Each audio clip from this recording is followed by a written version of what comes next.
আচ্ছা, পশ্চিমবঙ্গের এমন একটা জায়গার কথা ভাবুন তো, যেখানে কোটি কোটি বছরের পুরনো পাথর যেন কথা বলে, যেখানে পৌরাণিক কাহিনীর সাথে মিলেমিশে গেছে একেবারে আধুনিক শিল্প। আজকের এই আলোচনায় আমরা ঠিক সেখানেই যাব, পুরুলিয়ার অযোধ্যা পাহাড়ে। চলুন দেখি কিভাবে প্রকৃতি আর মানুষের সৃষ্টি এমন অদ্ভুতভাবে একাকার হয়ে যেতে পারে। তো কি হয় যখন একটা প্রাচীন পাহাড় হঠাৎ করে একটা আধুনিক ক্যানভাসে পরিণত হয়? এটাই কিন্তু আমাদের আজকের মূল প্রশ্ন। চলুন এই অসাধারণ রূপান্তরের গল্পটাই শুরু করা যাক, যেখানে এক বিশাল পাহাড় আস্ত একটা খেলার মাঠ হয়ে উঠেছে শিল্পীর তুলি আর ছেনির জন্য। এই যে রূপান্তরের গল্পটা, এটা বুঝতে হলে আমাদের কিন্তু একদম শুরু থেকে শুরু করতে হবে, মানে অযোধ্যা পাহাড়ের সেই রুক্ষ পাথরের সৌন্দর্য দিয়ে। কারণ এটা তো শুধু একটা পাহাড় নয়, তাই না? এটা আসলে কোটি কোটি বছরের এক জীবন্ত সাক্ষী। তো প্রথমে জায়গাটা একটু চিনে নিই, কি বলেন? পশ্চিমবঙ্গের পুরুলিয়া জেলায় এই যে অযোধ্যা পাহাড়, এটা কিন্তু আসলে বিশাল ছোটনাগপুর মালভূমিরই একদম পূর্ব দিকের একটা অংশ। এর চারপাশে ঢেউ খেলানো পাহাড়ি দৃশ্য আর তার সাথে গ্রানাইট পাথরের যে গঠন, সব মিলিয়ে জায়গাটার একটা আলাদা পরিচয় তৈরি হয়েছে। তবে সবচেয়ে অবাক করার মতো বিষয় কি জানেন? এর বয়স। এখানকার পাথরগুলো 1 বিলিয়ন, মানে 100 কোটি বছরেরও বেশি পুরনো। একবার ভাবুন তো, আমরা ইতিহাসের ঠিক কতটা গভীরে দাঁড়িয়ে আছি। এই রুক্ষ মালভূমিটা যে কতটা বিশাল, সেটা এর চূড়াগুলোর দিকে তাকালেই বোঝা যায়। যেমন ধরুন, এখানকার সবচেয়ে উঁচু চূড়া চমৎবুরু, প্রায় 720 মিটার উঁচু, মানে প্রায় মেঘ ছুঁই ছুঁই। আবার এর পাশেই আছে গোর্গাবুরুর মতো আরও অনেক উঁচু নিচু পাহাড়। সব মিলিয়ে পুরো এলাকাটার মধ্যে একটা দুর্গম সৌন্দর্য তৈরি হয়েছে।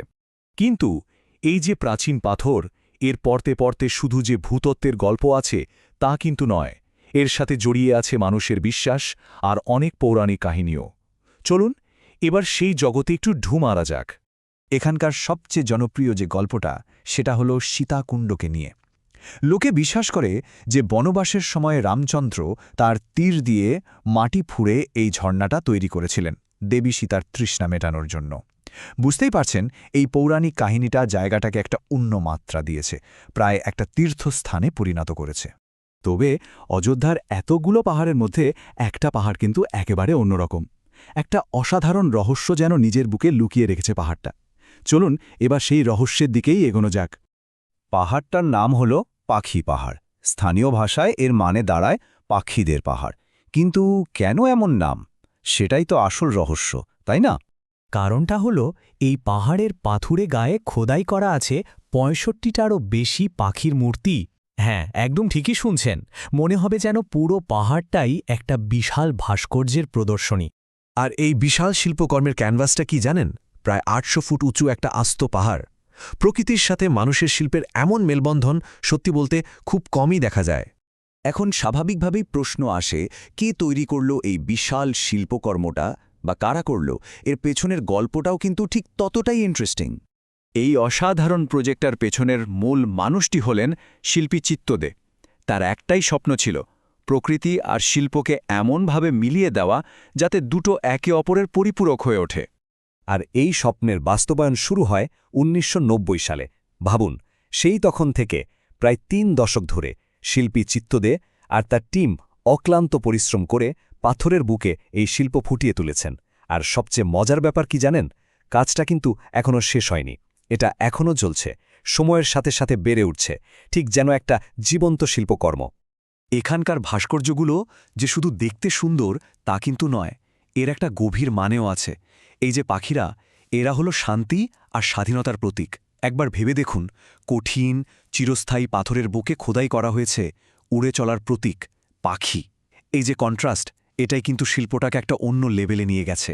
আর এই প্রজেক্টটা স্থানীয় ট্যুরিজম আর কারুশিল্পের জন্য একটা নতুন দরজা খুলে দিয়েছে। তো পাখি পাহাড়ের এই গল্পটা শোনার পর নিশ্চয় মনে হচ্ছে কিভাবে এই অসাধারণ জায়গাটা ঘুরে দেখা যায়। চলুন এবার তাহলে সেই বিষয়ে কিছু তথ্য জেনে নেওয়া যাক।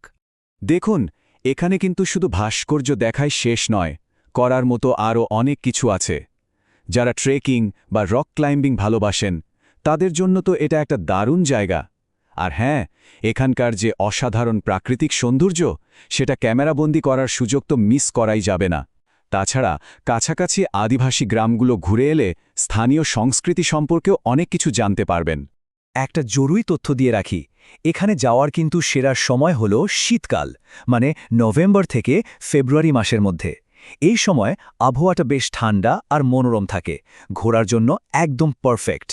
আর শুধু পাখি পাহাড়ই নয়, এটাকে কেন্দ্র করে কিন্তু পুরো অযোধ্যা এলাকাটায় ঘুরে দেখার মতো। এখান থেকে অল্প দূরেই আছে গোর্গাবুরু পাহাড়ের চূড়া, দারুণ সুন্দর বামনি জলপ্রপাত, আর খয়রাবেড়া ড্যামের শান্ত জলাশয়। মানে সব মিলিয়ে একটা কমপ্লিট ট্যুর হয়ে যাবে। তাহলে চলুন একদম শুরুতে যে প্রশ্নটা ছিল সেখানে ফিরে যাই। এতক্ষণ ধরে এই গল্পটা শোনার পর উত্তরটা মনে হয় এখন আমাদের সবারই জানা, তাই না? যখন একটা প্রাচীন পাহাড় একটা আধুনিক ক্যানভাসে পরিণত হয়, তখন ঠিক এটাই হয়। তৈরি হয় পাখি পাহাড়ের মতো এক বিস্ময়, যেখানে সময়, প্রকৃতি আর মানুষের সৃষ্টি একসঙ্গে মিলে একটা নতুন ইতিহাস লেখে।